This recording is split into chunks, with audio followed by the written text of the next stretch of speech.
तो हाल ही में मैंने एक एनीमे देखा जिसको देखकर ऐसा लगा जैसे कि एनीमे राइटर अपने लाइब्रेरी में गया और वहाँ से थोड़ा ब्लैक क्लोवर, थोड़ा मार्शल, थोड़ा काजू नंबर 8 उठाया और उन सबको मिक्सर में डालकर पीस दिया और थोड़ा अपने तरफ से हल्का सा टच भी डाला ताकि पूरा कॉपी ना हो जाए और इन सब की खिचड़ी बना दी, जिससे जन्म हुआ विक्टोरिया वॉर्ड एंड जोर्ड एनीमे का।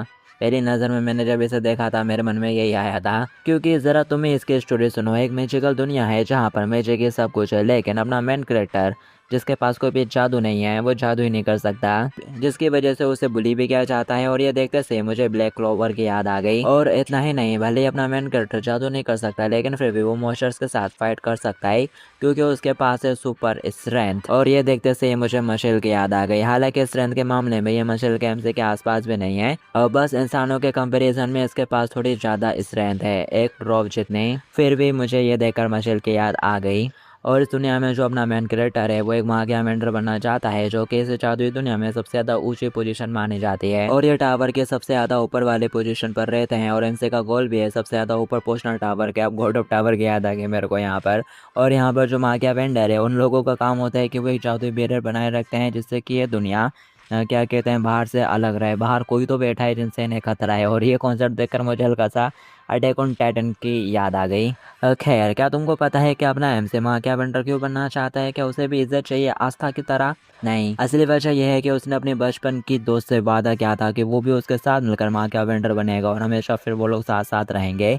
लेकिन गेस व्हाट, उसकी गर्लफ्रेंड उससे ज़्यादा इंटेलिजेंट निकली मैजिक के मामले में, ज़्यादा ताकतवर, इनक्रेडिबल। छोटी सी उम्र में वो अपना खुद का जादू बनाना शुरू कर देती है, जिससे टावर में उसको सीधा एंट्री मिल जाती है और एम से अपना पीछे रह जाता है, जो कि अब स्ट्रगल कर रहा है उसके पास पहुंचने के लिए। मतलब ये सब कुछ बस एक लड़के के लिए है। और ये देखते से मुझे काइजू नंबर 8 की याद आ गई, क्योंकि मैंने यह कॉन्सेप्ट पहली बार काइजू नंबर 8 में ही देखा था, जहाँ पर लड़की बहुत ज़्यादा आगे निकल जाती है और अपना मेन कैरेक्टर उसका पीछा करता है और इसी जर्नी में वो जीरो से हीरो बनने लगता है। खैर, अब ये तो बात हो गई इसकी स्टोरी की। अब बात करते हैं इस एनिमे के कैरेक्टर्स की। तो सबसे पहले सियोन, एक लाल बाल वाला बंदा जो कि शुरुआत में तो बिल को बहुत ज़्यादा बुली करता है और उसका मजाक भी उड़ाता है और ख़ुद को सुपीरियर दिखाता है। लेकिन जब उसका सामने पावरफुल मॉन्स्टर के साथ हो जाता है तो उसका चेहरा देखने लायक होता है और वहाँ पर विली जाकर उसको बचाता है। और ये पहली बार होता है जो वो बिल को देखता है कि वो क्या कर सकता है। तो फिर ऐसे इस एक्सीडेंट के बाद उसके अंदर हिम्मत नहीं होती कि वो बिल को जाकर बुली कर पाए और वो कहीं ना कहीं इस चीज़ों को एक्सेप्ट भी नहीं कर पा रहा होता है कि विल उससे बेहतर है। लेकिन आगे चलते चलते इसका कैरेक्टर डेवलपमेंट होता है और इसका कैरेक्टर तुमको काफ़ी हद तक भागुको जैसा वाइब देगा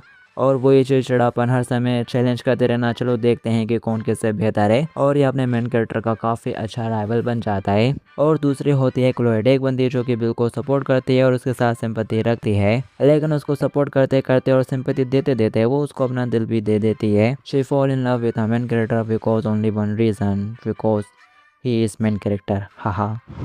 और फिर इसके बाद दो टीचर के कैरेक्टर्स भी आ जाते हैं जो कि काफ़ी हद तक मैंने, एक होते हैं प्रोफेसर बॉन्डोल जो कि बहुत ज़्यादा सपोर्टिव हैं अपने मेन कैरेक्टर के प्रति, और दूसरा होता है एडवर्ड जो कि इसके बिल्कुल अपोजिट है। और जब उसे पता चलता है कि एमसी क्या कर सकता है तो वो उसे स्कूल से निकलवाने की कोशिश करता है और टेस्ट के नाम पर उसकी जान लेने की कोशिश करता है। लेकिन थोड़ा क्लोट की वजह से विल एडवर्ड के सामने खुद को साबित करने में कामयाब हो जाता है, जिसे ना चाहते हुए भी उसे उसको रिस्पेक्ट देनी पड़ती है और वो वहाँ से चला जाता है उसको छोड़कर फिलहाल के लिए। और फिर सीरीज में आगे इंट्रोड्यूस होता है रोस्टी या नोस्टी नाम का कैरेक्टर जो कि विल का एकमात्र बहुत ही अच्छा दोस्त है और रूममेट भी, और इससे थोड़ा एलजीबीटी की वाइब आती है। और फिर आगे चलकर 3 कैरेक्टर्स का इंट्रोडक्शन और होता है और ये तीनों टॉप लेवल के स्टूडेंट्स होते हैं यहाँ पर, और सियोन भी उन्हीं में गिना जाता है लेकिन इन तीनों के बाद। और इनमें से एक होता है जूलियस। ये कहानी में एक घमंडी बुली की तरह एंट्री लेता है और फिर इसके लिए जिस तरह से बिल्डअप दिया जाता है और फिर एंडिंग में जिस तरह से मेन कैरेक्टर बदल लेता है वो सब कुछ देखने में बहुत ही मज़ा आ जाता है। और दूसरे नंबर पर है एल्फ विगल। ये भी एक घमंडी है, एक घमंडी एल्फ जो कि बिल को खुद को छूने तक भी नहीं देता। और इसको इस तरह से देखकर मुझे छूत अछूत वाले ज़माने की याद आ गई, लेकिन बाद में इसको भी एमसी को इस रिस्पेक्ट देनी पड़ती है। और फिर इसके बाद आती है मिस परफेक्ट लियाना। इसका कैरेक्टर काफ़ी नॉर्मल सा रखा गया है एमसी के प्रति, ना ही ये उसे बुली करती है और ना ही उसे कुछ ज़्यादा बातचीत। लेकिन जब उसे पता चलता है कि एमसी क्या कर सकता है तो वो बस उससे अपनी टीम में मिलने का ऑफर देती है। और बस इतना ही। तो ये तो थे कुछ शो के मेन कैरेक्टर्स। अरे हाँ, एक को तो मैं भूल ही गया, एल्फारिया। शुरू में तो मेरे को ऐसा लग रहा था कि बस बिली इसके पीछे भाग रहा है, बट ऐसा नहीं है। एल्फारिया भी बराबर से उसका इंतज़ार कर रही है और वो भी विल से काफ़ी ज़्यादा ऑब्सेस्ड है। तो ये तो हो गए सीजन 1 के कुछ मेन कैरेक्टर्स। और अगर मेन कैरेक्टर्स को रैंक करो तो सबसे पहले आएगी क्लोएड, क्योंकि ये क्यूट है। और फिर उसके बाद अल्फारिया, और फिर उसके बाद सियोन, और फिर उसके बाद जूलियस, और फिर उसके बाद कमेंडियल्फ, और उसके बाद मिस परफेक्ट। ये सबसे नीचे इसलिए क्योंकि स्टोरी में इसका कुछ ज़्यादा साइड दिखाया नहीं है सिवाय एक चीज़ के कि ये पेटू है। और बाकी तुम लोग इन साइड कैरेक्टर्स को किस हिसाब से रैंक करोगे नीचे कमेंट में ज़रूर बताना। और अब बात करते हैं इसके एनिमेशन की। और बात करें सीरीज़ के एनिमेशन की, तो एनिमेशन बहुत ही ज़्यादा बढ़िया है। तुमको फाइटिंग सीन्स काफ़ी ज़्यादा मज़ेदार लगेंगे, उनमें एनिमेशन टॉप नॉच है। और साथ ही तुमको प्रॉपर हिंदी डब भी देखने को मिल जाएगा। और मैंने इसे पूरा हिंदी में ही देखा है और इट्स रियली इन्जॉयबल। और कुछ कुछ डायलॉग तो बहुत ज़्यादा वाइल्ड चले आते हैं, जैसे कि ये सुनो, और ये वाला भी। सबके सामने तेरी ऐसी लूंगा।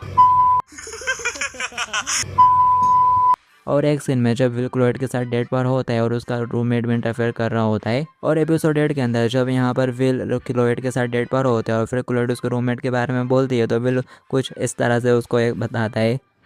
और एक राज की बात बताऊं, उसका तो मुझसे भी बड़ा है, तुमसे भी बड़ा। वही कुल मिला के इसका डब थोड़ा बहुत वाइड और काफ़ी ज़्यादा अच्छा है, तुम्हें कहीं से भी डिसअपॉइंट नहीं करेगा मेरे अकॉर्डिंग। और अगर मैं इस एनिमे को ओवरऑल रेटिंग दूँ तो मैं इसे दूंगा 10 में से 8 की रेटिंग होगा। और अगर तुमने इसे अभी तक नहीं देखा है तो यकीन मानो तुम एक अच्छा खासा एनिमे देखना मिस कर रहे हो, तो चेकआउट कर सकते हो।